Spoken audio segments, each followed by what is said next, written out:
I'm a dad. I'm a dad. Laugh this kid into existence. Oh, was that one? Mm-hmm. Ooh, I felt it. Okay, so let's talk second trimester. We are at the very end of the second trimester. I technically transition to the third trimester tomorrow. I'm very excited. This little rainbow baby is growing, thriving, doing amazing, and I'm just so happy and so thankful that we've made it to this point. So our last update was our 20-week anatomy scan where we found out the sex of the baby and then also got to kind of take a peek at other features of them, their size, all that stuff, and they were doing great, very, very active in there, which I was like starting to feel some of that fluttery feeling and some kicks. So now, that was the very beginning of the second trimester, now at the very end of the second trimester, it is like undeniable, intense kicks quite often. I've been able to get it on film a few times. Tony's been able to feel it a ton, which is amazing. Nope, she's laughing. Because this is what he does. He just like one sporadic outburst. Oh, was that one? Mm-hmm. Ooh, I felt it. I wonder if your laughing like triggers him. I think it makes him like, well, wait, what are we doing? Alert. I felt that one. So that appointment also raised some concerns, and we weren't really sure what those concerns were because the ultrasound technician isn't allowed to really tell you anything. So basically a few weeks later, we heard from the OB that basically the placenta is blocking the cervix. My OB wasn't too concerned about that. She said it usually shifts and grows upward, so it might be blocking at that point in pregnancy, but by the time baby's ready to come, it's like totally up here and out of the way. So she wasn't concerned about it, which means I wasn't concerned about it. We have another appointment to go back for another ultrasound very soon, and that will hopefully give us an either we're all clear or what next steps we need to take if that obstruction is still there, because baby can't come out if his exit is blocked. So with it being summertime and like heat waves basically everywhere, definitely where we live, it's been very necessary for me to keep drinking tons of water but also dress very comfortably. So I bought a few maternity pieces, but also just some standard sizing clothes in a size bigger so that I'm able to comfortably wear them. I'm not typically much of a dress person, but dresses have been very comfortable, so I've been going with that. All the dresses I bought are like standard sizing dresses, but like I said, a size bigger, so they're very comfortable right now for pregnancy. Hopefully will be very comfortable postpartum as well. So that's been very good for the summertime, but I know as I head into fall and then winter, living with a newborn and in a postpartum body, I'll want more like cozy clothes. So if you have any recommendations, whether you have had a baby or just are someone who knows their way around some sweatpants and pajamas, please send me your recommendations there, because I'm definitely looking for some very comfy clothing for this fall. I think I have summer handled. I definitely need the recommendations for fall and winter. The belly's getting pretty serious. The need for maternity clothes became pretty obvious there, and it is just continuing to grow. I keep thinking, okay, this is a nice large size belly. I'm good, but I still have many months to go. So I'm just baffled at where we'll be at 9-10 months. I'm very happy for this little one to take up as much room as they need. I'm enjoying having like a specific shape to my midsection. It's very interesting, and it's just so cool that my baby lives right here. It is really weird having this belly like outside in the public world because people just stare, and it's so weird. Like A lot of people have asked like, oh, have people just like touched your stomach and things like that? And I am ready to throw these hands at anyone who dares try. But no, people just stare. I did have one person make a comment at me the other day at Costco. She said, "You are pregnant and you are beautiful." And I was like, you know what? You're right. I am. Thank you very much. But no, for the most part, people just stare, and it's really weird to like feel eyes on you. You know, it's a little miracle, but it's not like a medical marvel. How did she do it? Get pregnant. So it's just so strange that people react in the way that they do. Like they just feel that they can ogle you and have the right to just look at you. And then along with the belly getting bigger, I feel like my belly button will be popping out like at any moment. Honestly, for the past month, I've been waking up, like checking it, like, okay, surely overnight it has popped out, but it hasn't. It's just like right there on the edge. I feel like it's coming any day now. Other than the belly, though, I don't feel super pregnant. Like there are times where it like catches me off guard almost. I forget kind of. And so that's a little bit like real. It just seems like this isn't my life, but it is.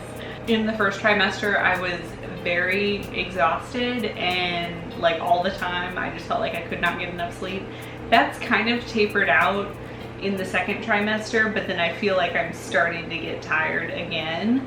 And it could just be the heat that we've been having lately. So I'm just trying to still drink a ton of water all the time, eat relatively healthy, and rest when I need to. And that has really helped keep me feeling like balanced, I think. I know a lot of people deal with like swelling and issues like that when they're pregnant. And luckily I've only had a few days where I've had like swollen feet. I'm sure more will come. But I think those like midday breaks where, you know, even if I'm not taking a nap, I'm elevating my feet and making sure that I rest a little bit and just drinking insane amounts of water. I think that's helped. I'm not eating perfectly. I have really loved being pregnant in the summertime because we have just had insane amounts of fruit available to us. We went through berries like crazy, watermelon phase. Tony's very good at picking watermelon, and so we had like 5 good watermelons in a row, and that felt like that was all I ate for 2 weeks straight. But really no strong cravings. Sandwiches are still, I guess, the closest thing you would call to a craving. They sound good every single day. I could eat a sandwich every single day and be happy, but no like cravings, I guess. I did chase down the Coca-Cola delivery guy at the grocery store the other day because I hadn't seen Dr. Pepper Cherry Zero in a while. And so I needed to ask him where he had delivered it lately,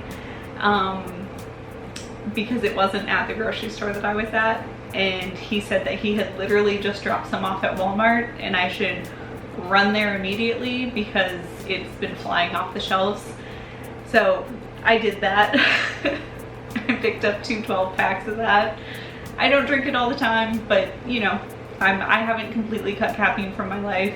And every now and then coffee doesn't sound great, but I need a little something, and the Dr. Pepper Cherry Zero is like, amazing. So even though, like I said, I felt more energy in the second trimester than I did the first, that is kind of starting to wane here at the end of the second trimester. I can tell that my quality of sleep is rapidly declining. The past few weeks have been not good for sleep. I'm just like getting more uncomfortable in my body. And so if I'm, you know, laying on my right side, have the body pillow going, which the body pillow is a lifesaver. I have that going, and then my right hip will start hurting. So I'll wake up, roll over to my back or my left side, whatever, you know, I'm being kicked or my hip is hurting. I'm constantly back and forth all night long, and I just feel like I'm not getting like quality sleep. I'm thankful for any sleep I can get because I'm someone who loves sleep. So kind of my last like symptomy thing would be heartburn. I'm not someone who has really dealt with that in my life, so that's been really interesting to experience basically for the first time. And it really just kind of started hitting me one day, and now it's almost every single day right at 5 o'clock. If I don't have a Tums nearby, like, if that's a wrap, I'm gonna be miserable. And it's just so weird, like right at 5 o'clock. It doesn't matter what I've eaten or drink lately, it just 5 o'clock. But with it being summertime, I feel like we have gotten to go out and like do some fun things, and I've been thankful that I've had more energy to do that. So we've been going to the beach a ton because that's a good COVID safe activity. Take the dog, she loves to run around. We've also done some like kind of exploring around our area. Went to a baseball game, we went to LA for a day, and then we do have a trip to Disneyland for a Halloween party coming up soon. So we're really excited for that, and excited to kind of do these last few months just us. But then on the flip side of that, we are so looking forward to when the baby is here and we can bring them along with us to do all of these things. I'm sure at first we won't be going out a ton, just A, having a new baby, B, the state of the world right now, it's a little scary, but definitely like beach trips and, you know, things like that are going to be high on our list for first activities with the baby. We have a really nice stroller, and we also have multiple like carriers, so we'll be able to be very mobile with the baby, barring any, you know, specific needs that baby or myself have at that time. Other than that, we've just been getting things ready slowly. I'm in what used to be kind of our, we called it the dorm room. It was like the office with the desk and computer were back here. The Peloton is like directly next to me right here. But as you can see, now it is a dresser for the baby, and then a few random little things that we do have for them. When I found out that the placenta was blocking the cervix, and then I found out kind of what that meant, and it means basically a C-section up to a month before the due date, and I just started to kind of freak out about like, the baby's coming tomorrow, even though at that point it would have been like 4 months away. But in my head, I just started to really freak out about that prospect of them being here and not having anything. I washed all the clothes, which was really cute and so much fun to do all the baby laundry, and then fold it and put it away.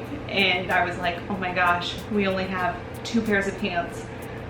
What is this kid gonna wear? And I was just freaking out. So anyways, we have a lot more clothing now. We've had some very generous people in our life. We are by no means ready for this baby. We have so much left to take care of.